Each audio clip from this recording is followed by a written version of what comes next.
നിങ്ങൾ ഇതുവരെ ഈ ചാനൽ സബ്സ്ക്രൈബ് ചെയ്തില്ല എങ്കിൽ സബ്സ്ക്രൈബ് ചെയ്യുക, തുടർന്ന് നോട്ടിഫിക്കേഷൻ ഓൺ ചെയ്യുക. Please subscribe our channel. Avittam ഭാഗ്യമാണ്. അവിട്ടത്തിനി നല്ല സമയമാണ്. ജീവിതത്തിലെ എല്ലാ ക്ലേശങ്ങളും മാറി ഒരുപാട് അഭിവൃദ്ധിയിലേക്കും നേട്ടത്തിലേക്കും നിങ്ങളെത്തും. നിങ്ങളുടെ ദശാസമയം വളരെ കെങ്കേമമാണ്. നിങ്ങൾ ആഗ്രഹിക്കുന്ന കാര്യങ്ങളൊക്കെ നിങ്ങളുടെ ജീവിതത്തിൽ നേടിയെടുക്കും. അവിട്ടം നക്ഷത്ര ജാതകർ ചെയ്യേണ്ട വഴിപാടുകളും ജീവിതത്തിൽ ഇനി സംഭവിക്കുന്ന നേട്ടങ്ങളും കോട്ടങ്ങളും ഒക്കെ നമുക്ക് ഇന്നത്തെ വീഡിയോയിലൂടെ അറിയാം. അവിട്ടം നക്ഷത്ര ജാതകർക്ക് വേണ്ടി വരുന്ന ഞായറാഴ്ച ഞാനൊരു സ്പെഷ്യൽ പൂജ ചെയ്യുന്നുണ്ട്. ഈ പൂജയിൽ നിങ്ങളെയും പങ്കെടുപ്പിക്കും. നിങ്ങളുടെ പേരും നിങ്ങളുടെ നക്ഷത്രവും ഒന്ന് കമൻറ്റ് ബോക്സിൽ കുറിച്ചേക്കുക. ചൊവ്വാദിശയിൽ ജനിച്ച നിങ്ങൾ ഏവരാലും സർവസമ്മതയായി അംഗീകാരം നേടിയിരിക്കും. ആലോചിച്ച് ആസൂത്രിതമായി പ്രവർത്തിക്കുന്ന നിങ്ങൾ ഊണവും ഉറക്കവും മറന്ന് അധ്വാനിക്കാൻ സമർത്ഥരാണ്. എന്നെക്കൊണ്ട് മാത്രമേ കഴിയൂ എന്ന ഗർവ് പല പ്രശ്നങ്ങൾക്കും നാന്ദിയാവും. വിട്ടുവീഴ്ചകൾ ചെയ്യേണ്ട സന്ദർഭങ്ങൾ വരുമ്പോൾ മടിക്കാതെ അതിന് തയ്യാറാകുന്ന നിങ്ങൾ നിർണായക ഘട്ടങ്ങളിൽ മുഖം തിരിക്കുന്നത് നല്ലതല്ല. ഗൗരവം അല്പം വളർത്തുന്നതാണ് നല്ലത്. വീട്ടിലുള്ള കാരണവന്മാർക്ക് സ്നേഹവും ബഹുമാനവും നൽകുന്ന നിങ്ങൾ ജീവിത പങ്കാളിയുടെ അളവറ്റ സ്നേഹത്തിനും അർഹയാകും. ബന്ധുക്കളെയോ സുഹൃത്തുക്കളെയോ ഒരിക്കലും കുടുംബ പ്രശ്നങ്ങൾക്ക് മധ്യസ്ഥം വഹിക്കാൻ ക്ഷണിക്കാതിരിക്കുക.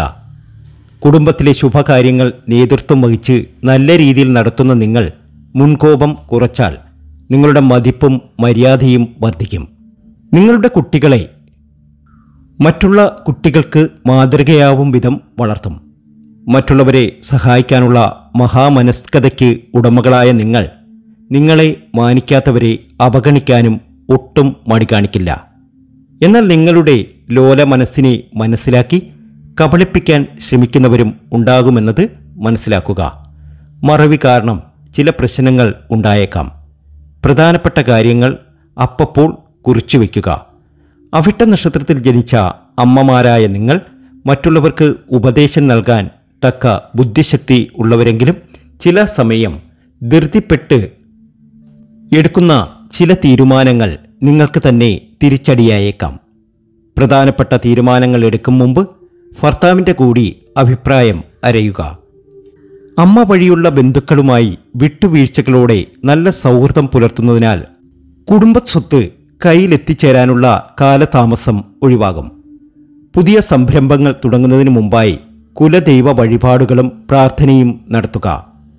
പിതൃകടങ്ങൾ അതാത് സമയത്ത് വീഴ്ച വരുത്താതെ ഓർമ്മിച്ചു ചെയ്യാൻ പ്രത്യേകം ശ്രദ്ധിക്കണം. പൊതുവെ യാത്രകളിൽ അത്രയൊന്നും താല്പര്യം പുലർത്താത്തവരാണ് ഈ നക്ഷത്രജാതകർ. അസമയത്ത് ഒറ്റയ്ക്കുള്ള യാത്രകൾ ഒഴിവാക്കണം. ഓഫീസിൽ ജോലി ചെയ്യുന്ന സ്ത്രീകൾ ഓഫീസ് രേഖകളിൽ ഒപ്പിടുമ്പോൾ ശ്രദ്ധിക്കേണ്ടത് അത്യന്താപേക്ഷിതമാണ്. കഴുത്തിലെ എല്ലിന് തേയ്മാനം ഈ നക്ഷത്രത്തിൽ പിറന്ന മിക്കവർക്കും കണ്ടുവരുന്ന രോഗമാണ്. തക്ക ചികിത്സ നടത്താതെ സ്വയം ചികിത്സ നടത്തി ആപത്തുകൾ ക്ഷണിച്ചു വരുത്താതിരിക്കുക. അടിവയറു മുതൽ പാദം വരെയുള്ള ഭാഗത്ത് എന്തെങ്കിലും രോഗലക്ഷണങ്ങൾ കണ്ടാൽ ഉടൻ തന്നെ ചികിത്സ തേടേണ്ടതാണ്. ജനനകാല ജാതകപ്രകാരം ശനി കേതു ദശാകാലങ്ങളിൽ വളരെയധികം കരുതലോടെയും ക്ഷമയോടെയും പ്രവർത്തിക്കുക. മറവി ഉണ്ടാകാം എന്നതുകൊണ്ട് പ്രധാനപ്പെട്ട കാര്യങ്ങൾ കുറിച്ചു വയ്ക്കുക. വർഷത്തിലൊരിക്കൽ ചോറ്റാനിക്കരയിലോ കാടാമ്പുഴയിലോ ദർശനം നടത്തി പ്രാർത്ഥിക്കുക. ദുർഗാക്ഷേത്ര ദർശനം ഇരട്ടി ഫലം നൽകും. ദുർഗാദേവി ക്ഷേത്രത്തിൽ ദർശനം നടത്തുക. ജീവിതത്തിൽ ഐശ്വര്യവും ആനന്ദവും വർദ്ധിക്കും. എല്ലാ രീതിയിലും നിങ്ങൾക്കുയർച്ചയാണ്. ഇനി വരുന്ന വിഷു നിങ്ങളെ സംബന്ധിച്ച് നേട്ടങ്ങൾ ഒരുപാട് കൊയ്യും. ആഗ്രഹങ്ങൾ ഒക്കെ സഫലമാകും. നിങ്ങൾ ആഗ്രഹിക്കുന്നത് എന്താണോ അതൊക്കെ ജീവിതത്തിൽ ഇനി നടന്നു കിട്ടുന്ന സമയമാണ്.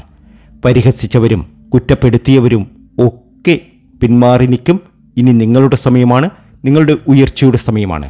അവിട്ടം നക്ഷത്ര ജാതകർക്കിത് ഭാഗ്യസമയമാണ്, നേട്ടത്തിൻ്റെ സമയമാണ്. എല്ലാ അഭിവൃദ്ധിയും എല്ലാ നേട്ടവും നിങ്ങൾക്ക് വന്നു ചേരട്ടെ. പൂർണ്ണമായ ജാതകഫലത്തിന് നമ്മുടെ വാട്സപ്പ് നമ്പറിൽ നിങ്ങൾക്ക് ബന്ധപ്പെടാവുന്നതാണ്. തീർച്ചയായും അയച്ചു തരും. മറ്റൊരു വീഡിയോയുമായി വീണ്ടും എത്തും വരെ നന്ദി, നമസ്കാരം.